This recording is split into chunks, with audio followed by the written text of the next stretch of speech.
apa kabar semuanya? Jumpa lagi dengan pembelajaran matematika.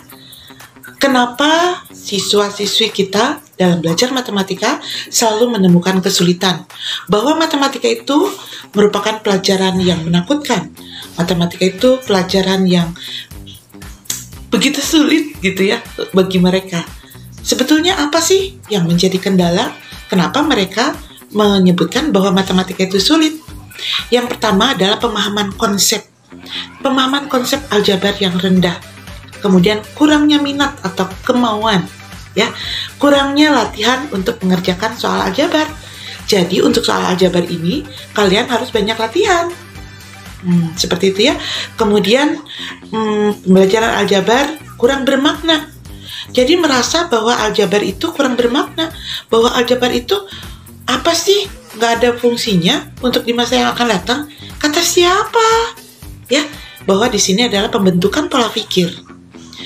Pola pikir kalian yang semakin keras untuk berpikir, nanti kalian akan dapat memahami kehidupan. Ya, kehidupan yang keras itu akan dapat kalian pahami dan dapat kalian hadapi dengan baik karena sudah terbiasa dengan berpikir keras. Seperti itu. Kemudian kemampuan untuk menghafal, mengingat, mengulang informasi yang diberikan itu, aduh sulit banget, malas menghafal, misalnya gitu ya. Nah itu kemampuan itu belum kalian pahami. Kemudian kemampuan untuk menginterpretasikan atau mengulang informasi dengan menggunakan bahasa sendiri atau yang dinamakan dengan presentasi. Jadi untuk menghafal matematika itu adalah dengan presentasi. Kalau kalian banyak presentasi, insya Allah nanti kalian akan lebih paham. Ya. Kemudian kemampuan menggunakan informasi teori aljabar pada situasi baru. Jadi gini, setiap siswa biasanya kalau misalkan dikasih soal A, kemudian diberi aja soal B, malah jadi berubah. Nah itu juga ya, malah jadi ini tuh gimana gak ngerti lagi, dikasih soal baru gak ngerti lagi. Nah itu, jadi kalian itu harus mampu ketika dikasih soal baru harus bisa. Kemudian kemampuan menguraikan pemikiran yang kompleks. Ya, artinya semuanya harus dikerjakan atau dikuasai ya. Kemampuan mengumpulkan komponen-komponen. Di dalam aljabar itu banyak komponen-komponen.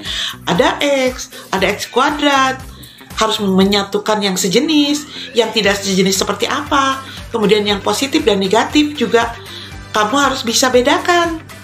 Ya, suku-suku sejenisnya. Suku belajar lainnya adalah IQ, ya.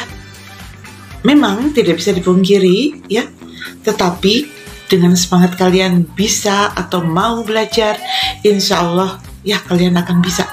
Kemudian bakat yang kurang atau tidak sesuai dengan pelajaran yang diinginkan, tidak apa-apa ya. Yang jelas kan di sini adalah pembentukan pola pikirnya. Aktivitas yang kurang lebih adalah malas. Melakukan aktivitas belajar, kebiasaan belajar yang kurang baik. Belajar dengan penguasaan ilmu pengetahuan pada tingkat hafalan, kemudian tidak ada motivasi. Nah, di sini kalau misalkan tidak ada motivasi memang sulit ya. Makanya peran orang tua juga penting untuk memotivasi siswanya, putra-putrinya untuk terus mempelajari matematika. Kan materinya sukar dipelajari, sukar diterima, misalnya gitu ya. Oke, makanya hari ini Ibu akan tunjukkan bagaimanakah cara kalian mudah mempelajari matematika. Lihat aja nanti ya. Kemudian, tapi aku akan bahas dulu kenapa matematika itu sulit gitu. Penyebab kesulitannya adalah pertama, mungkin pribadi gurunya yang kurang baik. Jadi kalian suka menilai gurunya ya. Harusnya itu abaikan saja. Setiap guru pasti baik loh. Kemudian suasana sekolah yang kurang menyenangkan, ya itu memang juga salah satu pemicunya ya. Atau misalkan buku-buku kalian atau perpustakaan yang kurang lengkap misalkan. Kemudian waktu yang kurang disiplin itu juga salah satu pemicu kalian untuk malas belajar ya. Tapi ada penyebab ekstrim yuk. Penyebab ekstrimnya adalah lingkungan keluarga, lingkungan masyarakat, dan lingkungan sekolah. Nah, itu juga penyebab utama kurangnya kalian atau merupakan sebuah kesulitan kalian untuk belajar. Kesulitan menentukan suku-suku sejenis, variabel, konstanta, kesulitan mensubstitusikan bilangan, kesulitan memahami konsep FPB dan KPK. Di sini semuanya ada di aljabar, ya. Kesulitan mendistribusikan. Nah, bagaimana cara memahami distributif pada perkalian terhadap penjumlahan? Kemudian kesulitan itu akan aku bahas di sini. Kesulitan dalam penerapan konsep bentuk aljabar pada soal cerita. Nah, nanti juga ada soal cerita, kemudian kalian terjemahkan ke dalam kalimat matematika, juga itu banyak menemui kendala pada siswa, ya. Jadi hal tersebut akan dibahas sekarang, ya. Lihat berikutnya. Ya, sekarang kita lihat ya, di sini ada soal 5y ditambah 3x dikurangi 4x dikurangi 7y. Nah, ini coba kalian sederhanakan. Cara menyederhanakannya, aku punya sebuah boneka. Nah, ini bonekanya. Sebentar, kita lihat 5y ini 5y, nggak apa-apa ya, abaikan boneka jeleknya. Ini apalah, ini nggak ada kepalanya, ini kok kepalanya kayak gini. Demi kalian ingin menguasai matematika, bagaimana caranya? Jadi akhirnya aku menggunakan boneka-boneka seperti ini. Kenapa sih pakai boneka? Apa hubungannya dengan boneka? Ada hubungannya. Lihat ya, untuk 5y kalian nulisnya seperti ini, 5y kemudian ditambah 3x. 3x itu adalah positif, berarti ini 3x. Kemudian min 4x, lihat ada min 4x. Nah, min 4x itu segini. Ini min 4x. Jadi diambilnya segini. Itu bukan pengurangan. Negatif itu kepunyaan 4 gitu. Kemudian min 7y. Nah, nulisnya seperti ini. Min 7y. Nah, kemudian kita satukan yang sejenis. Ya, yang sejenis apa? Y dengan y. Berarti 5y dengan min 7y. Kita satukan. Nah, ini satukan. Nah, ini yang sejenis. 5y dengan min 7y kita satukan. Ketika disatukan 5y min 7y, itu hasilnya berapa? Min 2y. Nah, kemudian yang 3x dengan di sini? Min 4x tuh. 3x dengan min 4x. Kalau misalnya disederhanakan akan menjadi min 1x. Jadi jawabannya adalah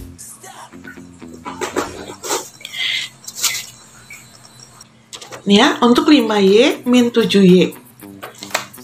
5y dengan min 7y kita satukan seperti ini. 5y dengan min 7y kita satukan, hasilnya min 2y. Gitu. Nah, konsepnya kayak gini. Jadi 5 dengan min 7. Satu satu kesatuan atau satu suku. Kemudian suku lainnya lagi adalah ini. Nah, 3x dengan min 4x. Satu suku. Karena ini negatif 1, ini negatif, ini positif. Besar negatifnya, hasilnya pasti negatif. Maka hasilnya min 1x. Gitu. Jadi min 2y, min 1x. Mudah-mudahan paham ya. Nah, setelah itu kita pahami tentang distributif. Berikutnya. Ya, untuk selanjutnya adalah konsep distributif. Konsep distributif contohnya adalah 4 kali 3x ditambah 5. Ini kalau misalkan kalian menemukan hal seperti ini, harus didistributifkan dulu konsep aljabarnya. Gimana sih konsepnya? Gini, lihat. Kalian tahu nggak, kalau misalkan kalian pada hari lebaran, kalian pasti akan mengunjungi saudara. Nah, ini contohnya. Misalnya ya, ini adalah satu rumah, ini suami istri, ya kan? Ini suami istri nih, ini si A, ini si B. Nah, ini jomblo misalkan, jomblo. Siapa nih yang jomblo? Ini jomblo nih, ini suami istri. Kemudian ini dalam satu rumah, ini rumahnya lain, tapi tetanggaan. Karena momen momennya lebaran. Nah, dia kan harus salaman ya. Nah, kita bikin cerita nih. Nih, si 4 ini adalah si jomblo nih. Mau berkunjung ke yang suami istri. Halo, assalamualaikum, kata si 4. Dijawablah sama 3X dan 5. Waalaikumsalam. Hai, apa kabar? Salaman lah, ya. Salaman. Berarti si 4 salaman dengan 3X. Kan COVID. Oh ya udah, abaikan saja dulu ya. Salaman dulu 3X. Kemudian setelah salaman dengan 3X, dia juga salaman dengan si 5, dengan istrinya. Jadi salaman dengan istrinya, salaman dengan suaminya. Begitu kan? Ya.